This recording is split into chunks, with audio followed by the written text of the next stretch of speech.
नमः संस्कृताय प्रिय संस्कृत मित्राणी, संस्कृत सेवा में आप सभी का स्वागत है। हम लोग पढ़ रहे हैं भर्तृहरि के द्वारा रचित नीति शतकम। नीति शतकम में हम लोगों ने सृजन पद्धति में 59 श्लोक का अध्ययन कर लिया है। आज उसी 59 के आगे का श्लोक पढ़ेंगे। हम लोग पढ़े सृजन पद्धति और पद्धतियों की संख्या में बार बार बोलता हूँ। नीति शतकम में संपूर्ण पद्धतियों की संख्या 11 है, यानी एकादश है। और यदि मंगलाचरण हटा दिया जाए तो मंगलाचरण छोड़ करके नीति शतकम में 10 पद्धतियों का वर्णन आता है। ठीक है ना। 10 पद्धतियों में बता दें, मूर्ख पद्धति से प्रारंभ ही होती है। किससे प्रारंभ होती है? मूर्ख पद्धति से हमारी नीति शतकम का आरंभ ही होता है। और तो अब हम लोग सृजन पद्धति में चल रहे हैं। तो सृजन पद्धति में हम लोगों ने 59 श्लोक तो पढ़ लिया। आज उसी के इस आगे श्लोक का अर्थ हम लोग पढ़ेंगे। देखिए क्या कहा, बड़े पुण्यों से प्राप्त होने पदार्थों की यहाँ चर्चा की गई है। क्या कहा? बड़े पुण्य से प्राप्त होने वाले पदार्थ। तो जब आप बहुत अच्छा कार्य किए रहेंगे, आपका पुण्य या आपका प्रारब्ध जब बलवान रहेगा, तो आपको जो प्राप्त होने वाला पदार्थ होगा वो मिल ही जाएगा। इसलिए कहते हैं कि आपने कितना पुण्य कमाया, आपने कितना प्रारब्ध संचित किया। ये देखिए क्या होता है, कर्म 3 प्रकार के बताए गए हैं हमारे संस्कृत में, हमारे वेदों में। तो हमें जो 3 प्रकार के कर्म बताए गए हैं, उन कर्मों से इतर नहीं जाना चाहिए। और उन कर्मों के प्रति यदि आप अच्छा रहते हैं तो निश्चित रूप से वही जब प्रारब्ध होता है, क्रियमाण होता है और संचित कर्म होता है। तो अब देखिए, अभी हम क्रियमाण कर्म में चल रहे हैं। तो जितना हम क्रियमाण में अच्छा कर लेंगे वही अच्छा संचित होगा, और जो हमारा संचित हो जाएगा उसी के अनुसार हमारा प्रारब्ध बनेगा। बड़े भाग्य मानुष तन पावा, बड़े भाग्य से मानव का तन मिलता है। तो जब बड़े भाग्य से मानव का तन मिलता है तो हम लोगों को भी बड़े भाग्य से अच्छी तरीके से कार्य करना चाहिए, जिससे हमारा अच्छा संचय होगा। और जब भाई साहब संचय अच्छा होगा तो प्रारब्ध भी आपका अच्छा ही बनेगा। देखिए जैसा कि हम लोग अभी भी धन इकट्ठा करते हैं, किस लिए? घर बनाने के लिए, गाड़ी खरीदने के लिए, सुख सुविधा अपना पालने के लिए। तो जितना धन हमारे पास होगा उतनी सुख सुविधा हमको मिलेगी। यदि धन मेरे पास नहीं है तो सुख सुविधा नहीं मिलेगी। तो इसी प्रकार से जितना हमारा कर्म अच्छा रहेगा इस मानव लोक में, उसी प्रकार से आगे हमको जीवन मिलेगा। तो अब आप जो है संस्कृत पढ़ रहे हैं तो संस्कृत को समझना सीखिए। मैं बार बार कहता हूँ, आप संस्कृत परीक्षा को पास करने के लिए मत सीखिए, पढ़िए। आप संस्कृत में संस्कृत युक्त बनने के लिए, संस्कृत में जीने के लिए आप जीना सीखिए। संस्कारों में जीने के लिए आप जीना सीखिए। संस्कृत आपको कुछ दे रही है, जीवन जीना सिखाती है। अगर जीवन जीने की कला सिखाने वाली कोई ग्रंथ है तो भैया संस्कृत है। संस्कृत को ऐसे लोग नहीं कह देते संस्कारों की भाषा है। संस्कृत को लोग ऐसे नहीं कह देते कि संस्कृतियों की भाषा है। संस्कृत लोग ऐसे नहीं कह देते कि आचार विचार व्यवहार की भाषा है। नहीं भैया, संस्कृत संस्कृत है, प्राण है, हृदय है। यदि आप संस्कृत को जिए हैं, संस्कृत को पढ़े हैं, संस्कृत को जाने हैं, तो आप निश्चित अच्छे ही रहेंगे। तो बड़े पुण्यों से प्राप्त होने वाले पदार्थों की यहाँ पर चर्चा हुई है। आइए देख लेते हैं।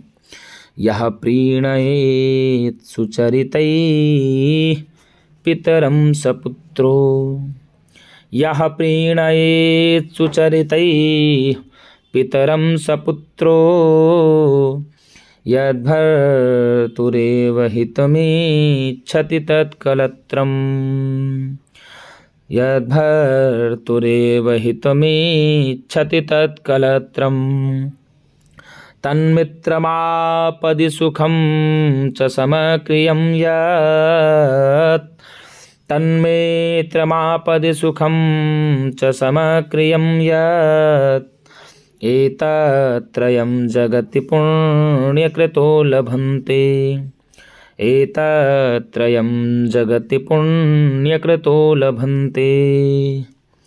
यः प्रीणयेत् सुचरितैः पितरं सपुत्रो, यद्भर्तुरेव हितमिच्छति तत्कलत्रम्,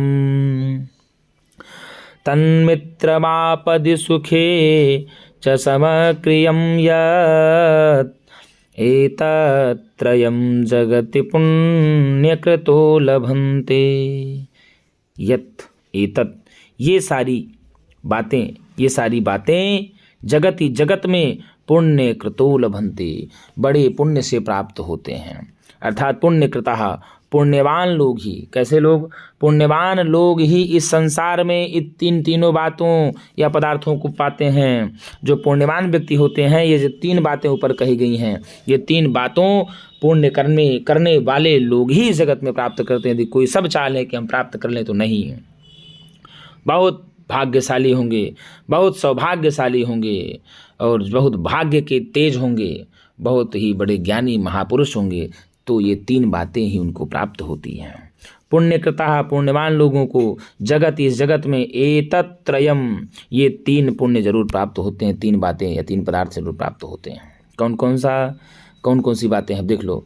यह जो प्रीणयेत सुचरितैहि पितरम सह पुत्रो, यह जो सुचरितैहि अपने सुंदर आचरणों के द्वारा, अपने सुंदर आचरणों के द्वारा पितरम प्रीणयेत, पिता को प्रसन्न करे, सैव पुत्रः, वही पुत्र है। वही कौन है? वही पुत्र है। तो अब आप समझ लीजिए, यह जो भी व्यक्ति, जो भी मानव सुचरितैहि, अपने सुंदर आचरणों से, अपने सुंदर चरित्र से, अपने सुंदर कार्यों से, अपने महत्वपूर्ण कार्य से पितरम प्रीणयेत, पिता को प्रसन्न करता है, सपुत्रः, वही पुत्र है। जो अपने सुंदर आचरणों से पिता को भाई साहब प्रसन्न ना कर सके, वो पुत्र हो ही नहीं सकता, वो पुत्र हो ही नहीं सकता। पिता की इच्छा है कि मेरा बेटा संस्कारी बने, पिता की इच्छा है मेरा बेटा गुणवान बने, पिता की इच्छा है मेरा बेटा विद्वान बने, पिता की इच्छा है मेरा बेटा आईएएस बने, पिता की इच्छा है मेरा बेटा अपने चरणों पर खड़ा हो जाए, पिता की इच्छा है कि मेरा बेटा इस समाज में समाज की सेवा करे। तो यही कहा, यह जो भी पुत्र सुचरितैहि, अपने सुंदर आचरणों के द्वारा या अपने अथक परिश्रम के द्वारा पितरम प्रीणयेत, पिता को प्रसन्न करता है, सैव पुत्रः, वही पुत्र है। यद भर्तुः एव हितम इच्छति तत्कलत्रम, यद मतलब जो, भर्तुः एव अपने स्वामी की ही यानी अपने पति की ही, हितम इच्छति पति का हित चाहती है, तत्कलत्रम वही पत्नी है, वही स्त्री है। अर्थात आप कह देते हैं ना स्त्री सबको कह दे, नहीं गुरुजी, पतिव्रता स्त्रियों को ही स्त्री कहने का अधिकार होता है, कहलाने का अधिकार होता है, सबको नहीं हो सकता। आज इसके साथ कल उसके साथ ब्याह की है पति के साथ, और ब्याह करने के बाद अपने पति को जो है संस्कार नहीं दे पा रही, पति को सम्मान नहीं दे पा रही है, पराये मर्द की बार बार से क्या करे, उसकी प्रशंसा करे, बार बार उसकी तरफ देखे, बार बार दूसरे की तरफ जाए, तो वो भाई साहब स्त्री कहलाने की योग्य नहीं होती है। यद भर्तुः एव हितम इच्छति, जो अपने स्वामी का ही हित चाहती है, स्वामी मतलब अपने पति का ही हित चाहती है, जो भी स्त्री अपने पति का ही हित मात्र चाहती है, वही स्त्री है, वही पत्नी है। और क्या कहा, तत्मित्रम आपदि सुखे चा समक्रियम यत्, अर्थात यत् मतलब वही मित्र है, वही मित्र है जो अपने मित्र के सुख दुख में एक समान रहे, समक्रियम एक समान बना रहता है। मित्र के बारे में बताया, देखिए पुत्र के बारे में बताया, पत्नी के बारे में बताया, स्त्री के बारे में बताया। पत्नी का अर्थ होता है पतनात् त्रायते इति पत्नी, अर्थात जो अपने पत्नी को, पति को पतन से दूर करे, पतन से बचाए, उसको ही पत्नी कहा जाता है। हमारे यहाँ पत्नी या महिलाओं का दर्जा नहीं, बड़ा ऊंचा स्थान है, नारी प्रधान कहा जाता है गुरुजी, इसलिए कि नारियों की हमारे यहाँ पूजा हुआ करती थी, देवी, नारियों को देवी का दर्जा दिया जाता था। छोटी मोटी बातें हैं क्या, नारी हमारे यहाँ कुल का भूषण होती है, नारी हमारे यहाँ कुल की शोभा होती है, घर की शोभा होती है नारियाँ। इसलिए लोग कहते हैं बेटी अभिमान है पिता की, बेटी स्वाभिमान है पिता की, बेटी सम्मान है पिता की, ये समझ लीजिए आप। तन्मित्रमापदि सुखे च समक्रियम यत्, मित्र वही है जो अपने मित्र पर आप आई हुई आपदा यानी सुख दुख में एक समान बना रहता है, वही मित्र है। मान लो कोई बहुत कहता है हम तुम्हारे मित्र हैं, यदि उसको कुछ ज़रूरत पड़ी, यदि उसको दुख हुआ, तो वो मित्र के साथ छोड़ करके भाग जाए, वो मित्र नहीं हो सकता। कुमित्र, वो कहते हैं ना भाई, वो मित्र नहीं होता, वो कुमित्र ही हो जाएगा। तो वही कहा, मित्र भी वही है जो अपने मित्र के सुख और दुख दोनों अवस्थाओं में एक समान रहे, उसका साथ छोड़ करके ना जाए, वही मित्र कहा जाता है। एतत्त्रयम् जगत पुण्य कतो लभन्ते, ये तीनों बातें, ये तीनों पदार्थ इस जगत में पुण्यशाली व्यक्तियों को ही प्राप्त होती हैं, सबको नहीं प्राप्त हो सकती ये बातें। तो यद्भर्तु यः प्रीणयेत् सुचरितैः पितरं सपुत्रो यद्भर्तुरेव हितमिच्छति तत्कलत्रम् तन्मित्रमापदि सुखे च समक्रियं यत् एतत्त्रयं जगति पुण्यकृतो लभन्ते। क्या कहा? यह पितरम सुचरितैः पीड़येत् स पुत्रः, अर्थात जो अपने पिता को अपने सुंदर आचरणों के द्वारा प्रसन्न करता है, सैव पुत्रः, वही पुत्र कहलाने का अधिकारी है इस जगत में। और क्या कहा? यद भर्तुः एव हितम इच्छति तत्कलत्रम, अर्थात जो अपने ही पति का कल्याण चाहती है, जो अपने ही पति के हित की बात को हमेशा चाहती है, तत्कलत्रम, वही पत्नी है यानी वही स्त्री है। तन्मित्रमापदि सुखे च समक्रियं यत्, क्या कहा? वही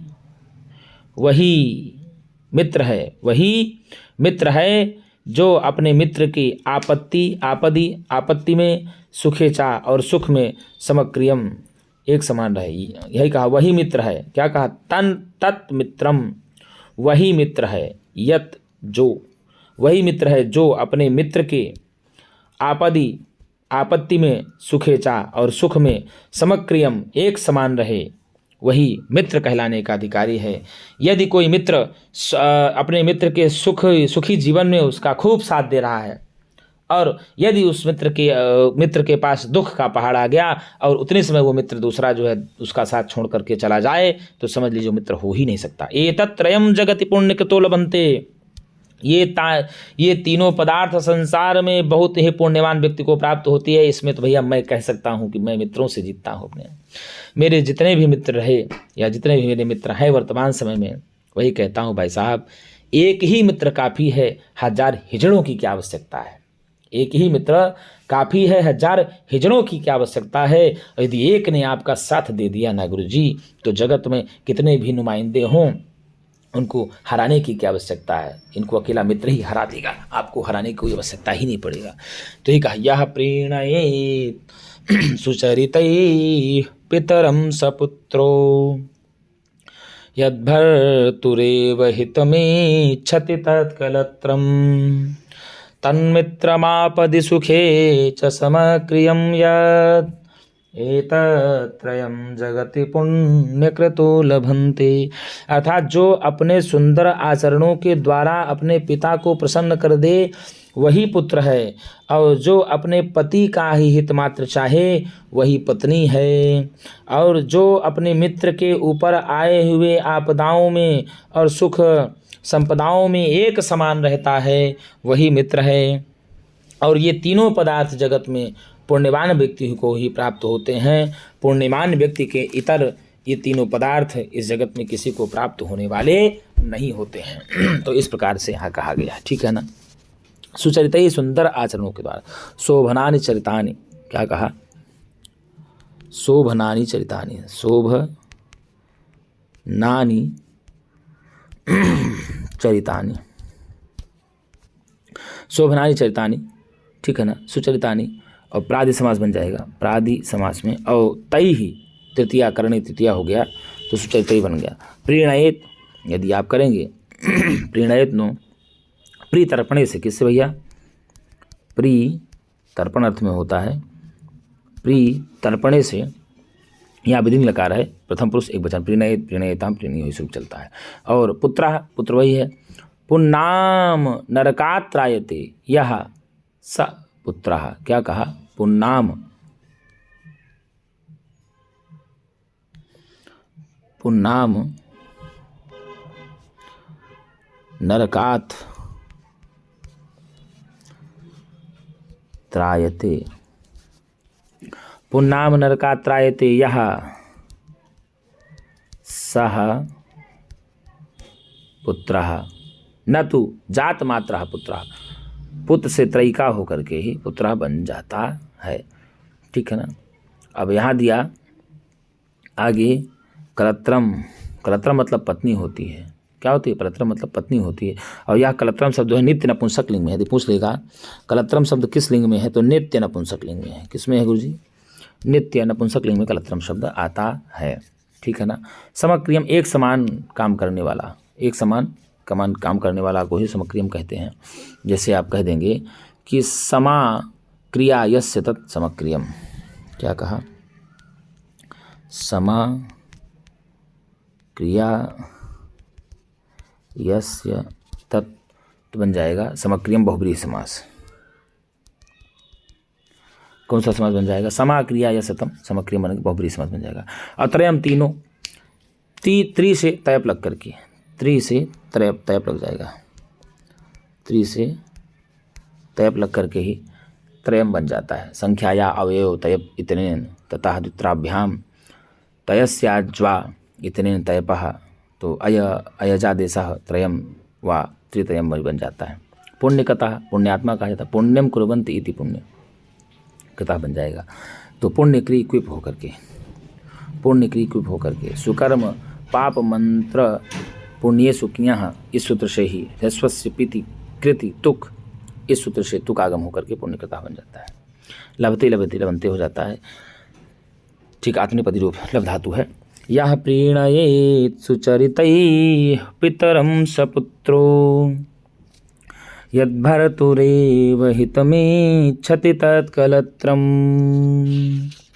तन्मित्रमापदि सुखे च समक्रियं यत् एतत्त्रयं जगति पुण्यकृतो लभन्ते।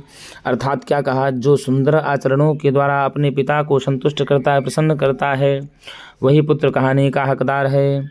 यद भर्तुः एव हितम इच्छति, जो अपने पति का ही हित मात्र चाहती है, तत्कलत्रम वही पत्नी है, तत्मित्रम वही मित्र है, यत जो अपने मित्र के सुख और दुख में एक समान साथ देता है, अपने मित्र का सुख और दुख में एक समान साथ देता है, वही मित्र है। ये तीनों पदार्थ जगत में पुण्यवान व्यक्ति को ही प्राप्त होते हैं, सबको प्राप्त होने वाले नहीं है। बड़े पुण्यों से प्राप्त होने वाले पदार्थ, तीन पदार्थ बताया भरत जी ने। पूछ लेगा कि बड़े पुण्यों से प्राप्त होने वाले पदार्थों को कितने प्रकार का भरत जी बताया? 3 प्रकार का बताया है। आइए अब आगे देख लेते हैं। अभिनंदनीय सज्जन, यहाँ जो सज्जन है अभिनंदनीय है ऐसा कहा जाता है। इसके ऊपर वाले श्लोक में वसंत तिल का छंद था, उसमें ये जो श्लोक आपका आया है इसमें वसंत तिल का छंद है। इस श्लोक में वसंत तिल का छंद है जो यहाँ लिखा हुआ, देखिए ये। आइए आप देखते हैं आगे श्लोक में क्या कह रहा है, आइए देख लेते हैं। नम्रत्वेनो नमन्तः परगुणकथनैः स्वान् गुणाख्यापयन्तः। नम्रत्वेनो नमन्तः परगुणकथनैः स्वान् गुणान् ख्यापयन्तः। स्वार्थान् सम्पादयन्तो विततपृथुतरा रम्भयत्नाः परार्थे। क्षान्त्यै वाक्षेपरुक्षाक्षरमुखरमुखान् दुर्जनान् दूषयन्तः सन्तः साश्चर्यचरया जगति बहुमताः कस्य नाभ्यर्चनीयाः। नम्रत्वेनो नमन्तः परगुणकथनैः स्वान् गुणान् ख्यापयन्तः। स्वार्थान् सम्पादयन्तो विततपृथुतरारम्भयत्नाः परार्थे। शान्त्यै वाक्षेपरुक्षाक्षरमुखरमुखान् दुर्जनान् दोषयन्तः सन्तः साश्चर्यचरया जगति बहुमताः कस्य नाभ्यर्चनीयाः। सन्तः साश्चर्यचरया जगति बहुमताः कस्य नाभ्यर्चनीयाः। ऐसे अद्भुत आचरण करने वाले आश्चर्यचर्या संतः, ऐसे अनेकों अद्भुत आचरण करने वाले संतजन। कौन गुरु जी? संतः संतजन, जगति संसार में बहुमताः कस्य ना अभ्यर्चनीयाः, अर्थात बहुतों के मत में किस प्रकार से अर्चनीय नहीं है, पूजनीय नहीं होते, अर्थात सारे लोग उनकी पूजा करते हैं। भाई साहब, साश्चर्यचर्या संतः जगति बहुमताः कस्य नाभ्यर्चनीयाः, अर्थात इस प्रकार से आश्चर्य से युक्त आचरण करने वाले जो संत जन होते हैं संसार में किसके द्वारा पूजनीय नहीं होते, अर्थात सबके द्वारा पूजनीय होते हैं।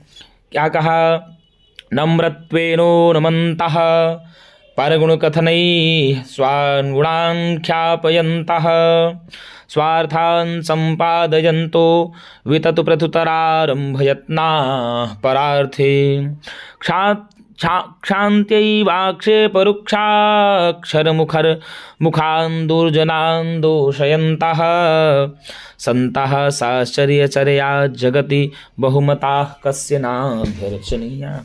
अर्थात जो अपने संस्कारों में कार्य करते हों, जो सदाचार में अपना जीवन बिताते हों और जो ऐसे अद्भुत आचरण करने वाले संत होते हैं, जो अत्यंत अद्भुत आचरण करने वाले संत जन होते हैं, सज्जन गण होते हैं संसार में, भला बताइए वह किसके द्वारा पूजनीय नहीं होते, अर्थात सबके द्वारा पूजनीय होते हैं। नम्रत्वेन उन्नमन्तः, क्या कहा, नम्रत्वेन उन्नमन्तः, अर्थात सबसे नव कर रहने पर भी उन्नत बने रहना। सबसे क्या कहा, नम्रता से रहने पर भी उन्नति बने रहना। क्या करने रहना, अर्थात सबके साथ नम्रता पूर्वक व्यवहार करने पर भी उन्नत बने रहना। वो सबसे नम्रता पूर्वक व्यवहार करते हैं फिर भी उन्नत की अवस्था को प्राप्त होते हैं। परगुण कथनैः स्वान् गुणान् ख्यापयन्तः, और क्या कहा, पराये के गुण का गान करते हुए अपना गुण फैलाते रहना। क्या करना, पराये के गुण का ज्ञान करते हुए, दूसरे के गुणों का ज्ञान करते हुए अपना गुण फैलाते हैं। स्वार्थान् सम्पादयन्तः विततु प्रत्युतरारम्भयत्नाः परार्थे, फिर क्या कहा, स्वार्थान् सम्पादयन्तः, अर्थात अपने पराये के हित का साधन प्रयत्न करते हुए अपना स्वार्थ साधते हैं। जो क्या कहा, परार्थे, दूसरे के हित को साधते हुए जो अपना स्वार्थ साधते हैं। और क्या कहा कि क्षान्त्यैवाक्षेपरुक्षाक्षरमुखरमुखान् दुर्जनान् दूषयन्तः, दुर्जनान् दूषयन्तः, दुर्जनों के मुख यानी इनकी निंदा करते हुए, दुर्जनों के मुख यानी उनकी दूषयन्तः निंदा करते हुए, उन दुर्जनों के बद्दे आक्षेपों को सह करके, क्षान्त्या एव आक्षेप रुक्षा, मतलब उनके सभी प्रकार के बद्दे आक्षेपों को सह करके उनको अपने सहनशीलता से, किसके गुरुजी, उनको अपने सहनशीलता के द्वारा तिरस्कृत करते रहना। ऐसे तो अद्भुत गुण वाले सज्जन संसार में बताइए भला किनके द्वारा नहीं पूजित किए जाते, अर्थात सबके द्वारा पूजित किए जाते हैं। क्या कहा, नम्रत्वेनो नमन्तः, अर्थात नम्रता को धारण किए रहने पर भी उन्नत अवस्था को प्राप्त करना। परगुण कथनैः स्वान् गुणाख्यापयन्तः, दूसरे के गुणों के कथन के द्वारा अपने गुणों का विस्तार करना। और क्या कहा, परार्थे स्वार्थान् सम्पादयन्तो वितत प्रत्युतरारम्भयत्नाः, यही कहे दूसरों के स्वार्थ को संपादित करते हुए, क्या कहा, परायों के हित को साधन का प्रयत्न करते हुए, पराये लोगों के हित के साधन का प्रयत्न करते हुए अपना स्वार्थ साधना। और क्या कहा, जिन दुर्जनों के मुख उनकी निंदा करते रहने पर दुर्जनों के जो बद्दे आक्षेपों को सह करके अपनी सहनशीलता से उनको तिरस्कृत करते रहना। ऐसे आश्चर्य से युक्त जो हैं आचरण करने वाले सज्जन होते हैं, वह संसार में किनके द्वारा पूजनीय नहीं होते, अर्थात सबके द्वारा ही पूजनीय होते हैं। तो नम्रत्वेनो नमन्तः परगुणकथनैः स्वान् गुणाख्यापयन्तः स्वार्थान् सम्पादयन्तो वितत पृथुतरा रम्भयत्ना परार्थे क्षान्त्यै वाक्षेपरुक्षाक्षरमुखर्मुखान् दुर्जनान् दूषयन्तः सन्तः साश्चर्यचर्या जगति बहुमताः कस्य नाभ्यर्चनीयाः। क्या कहा? नम्रत्वेन उन्नमन्तः, नम्रत्वेन धन उन्नमन्तः बराबर नम्रत्वेनोन्नमन्तः बन गया गुण संधि। आदि गुणः सूत्र यहाँ पर लगा हुआ है। तो नम्रता से जो उन्नति करते हुए, नम्रता से उन्नति करते हुए, तो जब नम्रता से उन्नति होगा तो यहाँ पर विरोध की बात आ रही तो विरोधाभास अलंकार हो जाएगा। नम्रत्वेनोन्नमन्तः में नम्रता से उन्नति कैसे हो सकती है? अगर कोई नम्र रहे और वो कहे कि उन्नति प्राप्त कर ले तो नहीं, ये थोड़ा सा लगता है विरोध की बातें हैं, तो यहाँ पर विरोधाभास अलंकार भी हो जाता है। तो नम्रता से उन्नति करते हुए परगुण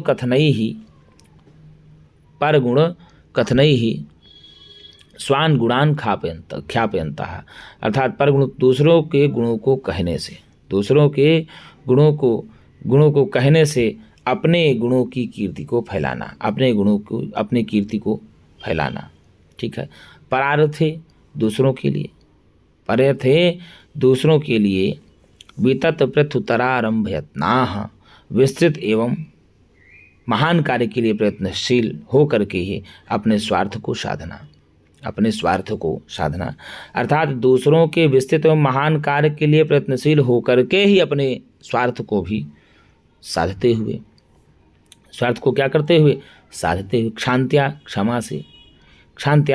क्षमा से आक्षेप रुक्षाक्षर मुखान दुर्जनान दोषयन्तः।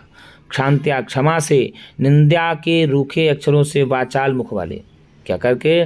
निंदा के रूखे अक्षरों से वाचाल मुख वाले दुर्जनों को दूषित करते हुए या अपराधी ठहराते हुए, क्या करते हुए? अपराधी ठहराते हुए। संतः साश्चर्यचर्या, अर्थात आचरण से युक्त आचरण करने वाले। किसे आचरण करने वाले? आचरण से युक्त आचरण करने वाले जो सज्जन गण हैं। बताइए इस संसार में बहुतों के द्वारा आदरणीय है या पूजनीय है? बताइए भला उनकी अर्चना वंदना पूजना कौन नहीं करता?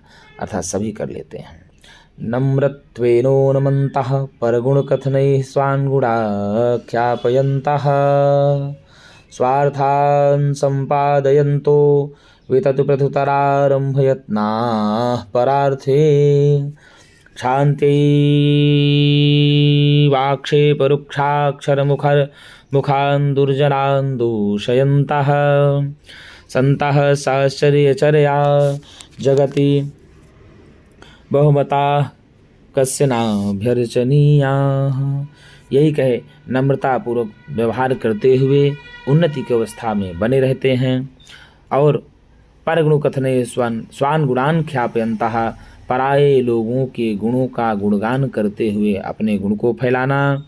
स्वार्थान संपादयन्तः परार्थे वितत पृथुतरारम्भयत्नाः परार्थे। यही कहा कि पराये के हित साधन का प्रयत्न करते हुए अपने स्वार्थ को साधते रहना।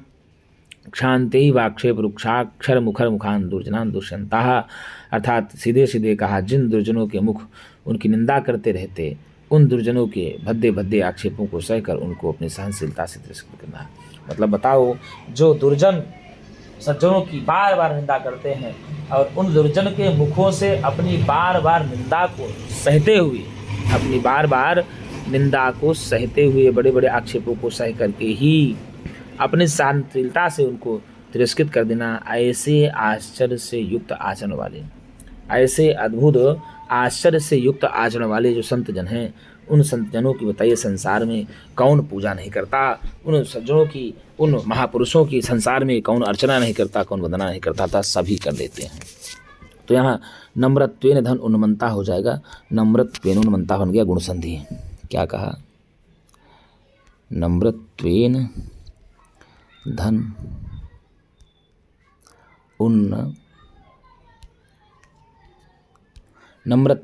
उन्नमंता, तो नम्रत्वेनुमंता बन गया, गुण संधि हो जाएगी। और नम्रत्वेनुमंता की बात करा जाए तो विरोधाभास अलंकार हो रहा है।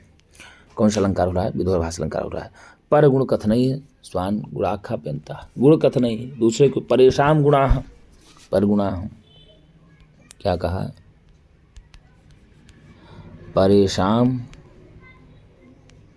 गुणाः, पर गुणाः बन जाएगा षष्ठी तत्पुरुष समास से। तेषाम कथनानि पर गुण कथनानि, तैहि पर गुण कथनई बन जाएगा, षष्ठी तत्पुरुष समास हो जाएगा। ठीक है ना गुरु जी? ख्यापयंतः फैलाते हुए, ख्या से ऋच पुक सत्र हो जाएगा। क्या कहा? ख्या ऋच पुक क्षत्रिय, ख्या ऋच पुक और क्षत्रिय हो जाएगा। सज्जन गुणी एवं गुणग्राही, मानी एवं मानद दोनों होते हैं। परार्थे दूसरे के अर्थ, परार्थे दूसरे के लिए। परेशान अर्था प्रयोजनम, तस्मिन परार्थे बन जाएगा। परेशान अर्था प्रयोजनम, तो यहाँ षष्ठी तत्पुरुष समास होगा, तस्मिन परार्थे बन जाएगा। आगे कहा वितत प्रत्युतरारंभयत्नाः, वितत प्रत्युतरारंभयत्नाः विस्तृत और महान कार्य के लिए प्रयत्नशील रहते हैं। तो वितनकता कर्मणि हो जाएगा, विततः,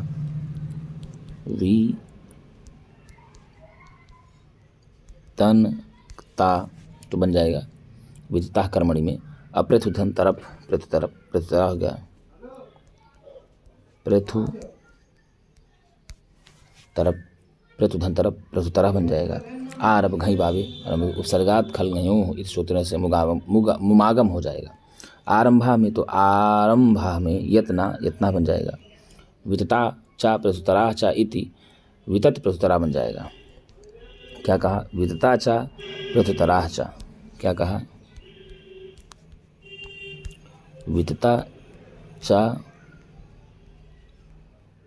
प्रत्युतराः चा, तो वितत प्रत्युतराः बन जाएगा, द्वंद्व समास बन जाएगा। तादृशाः आरंभाः, तादृशाः आरंभाः, तादृशाः आरंभा बन जाएगा, कर्मधारय समास। कौन सा समास बन जाएगा? कर्मधारय समास बन जाएगा। ठीक है। और यदि आज बात की जाए तो वितत प्रत्युतरारंभेषु यत्ना ही शामते, क्या कहा? वितत प्रत्युतरारंभेषु, तरारंभेषु,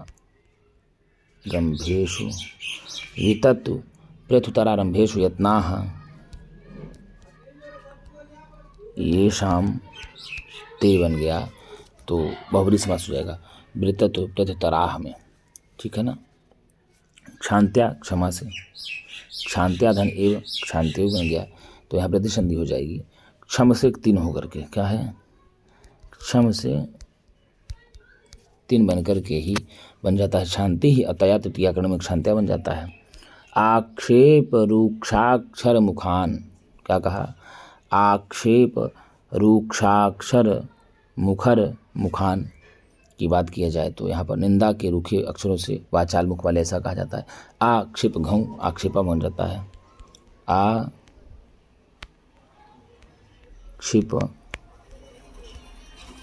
घई से आक्षेपा बन जाता है। मुखर, मुख से रा मुखर हो जाता है। आक्षेपेण वा आक्षेपस्य रूक्षाक्षराणि हो जाएगा, तृतीया तत्पुरुष अथवा षष्ठी तत्पुरुष बन जाएगा। आक्षेप रूक्षाक्षरैः मुखराणि तृतीया तत्पुरुष हो जाएगा। आक्षेप रूक्षाक्षर मुखराणि मुखानि येषां ते बहुब्रीहि समास बन जाएगा पूरे में। ठीक है ना? अदूष्यंता में बात किया जाएगा तो दूष ऋच लट सप्तमी हो जाएगा। क्या कहा? दूष ऋच लट सत्री, दूष ऋच लट और सत्री होकर के ही दूष्यंता बन जाएगा। साश्चर्यचर्याः की बात की जाए, किसकी? साश्चर्यचर्याः, तो आश्चर्ययुक्त आचरण वाले, आश्चर्येण सह वर्तमाना या सा साश्चर्या बन गया, तुल्य योगी सूत्र से बहुब्री समास होगा। साश्चर्या चर्या ये शामते बहुब्री समास भी हो जाता है। साश्चर्य चर्या। बहुमता बहुत लोगों के द्वारा नहीं पूजनीय होता है, तो मता तो मन से ता लग करके कर्मणी मताह बन जाता है। बहु यथा से तथा मताह बहुमता बन जाएगा शुभ सुपा समास। बहुमता में शुभ सुपा समास हो जाएगा। क्या बनेगा? बहु यथा स्यात्। क्या कहा? बहु यथा स्यात्। बहु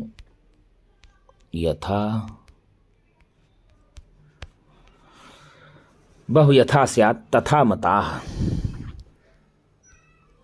तथा बहु यथा स्यात् तथा मताः बहुमताः बन गया शुभ सुपा समास। शुभ सुपा समास, ठीक है ना गुरुजी? इस प्रकार से बन जाएगा।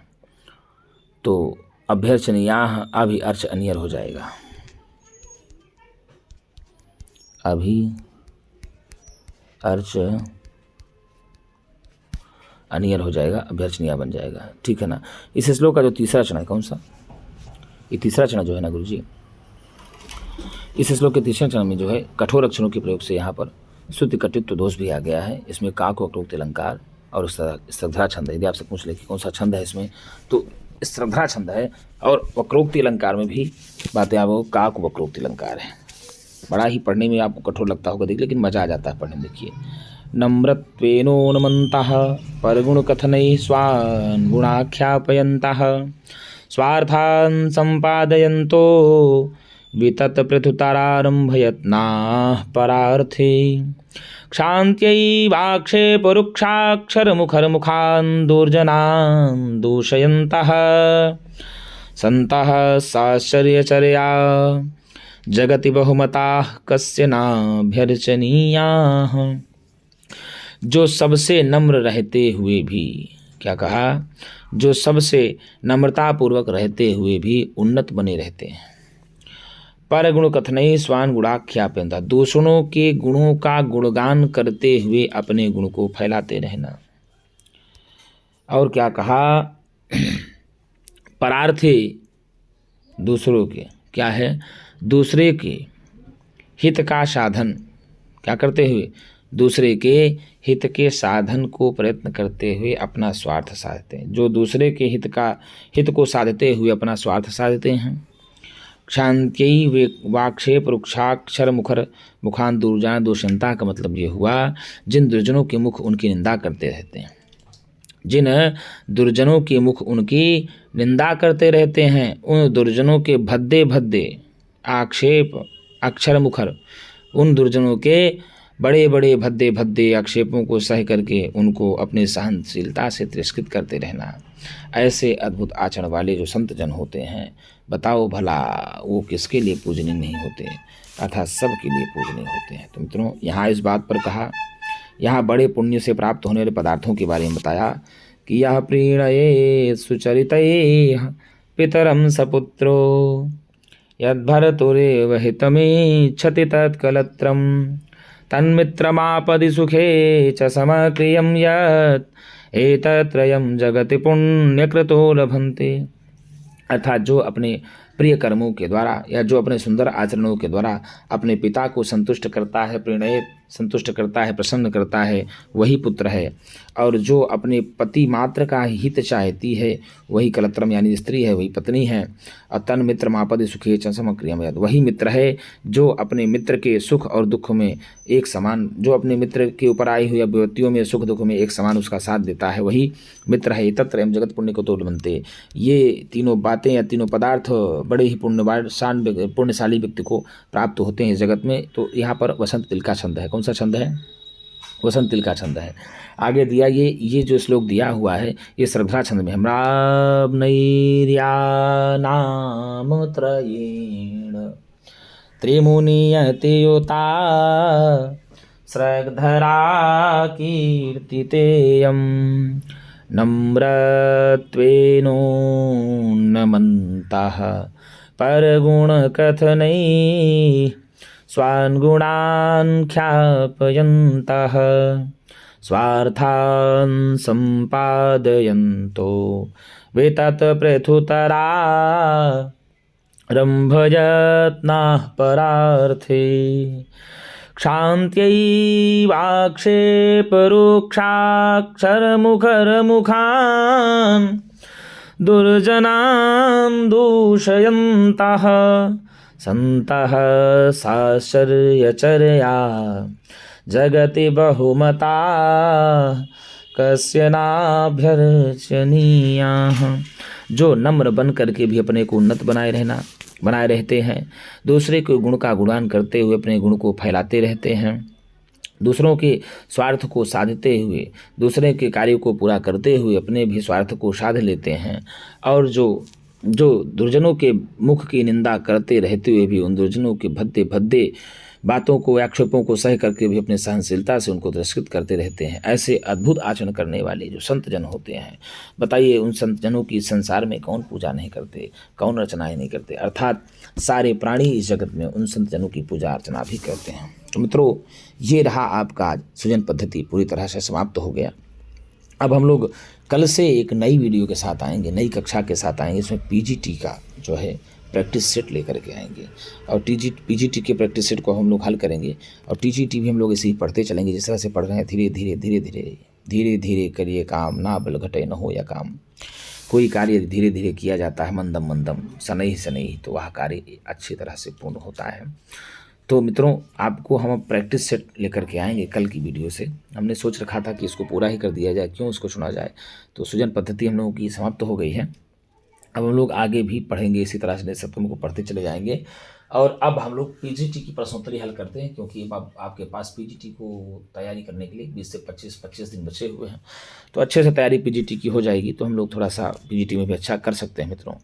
और एक निवेदन ये भी है कि भाई देखिए हित, तो यदि आपको वीडियो अच्छा लगता हो तो एक बार आप संस्कृत सेवा को लाइक एवं सब्सक्राइब जरूर करें, ये भी मेरा आप निवेदन स्वीकार करें। तो मित्रों, आज के लिए इतना ही।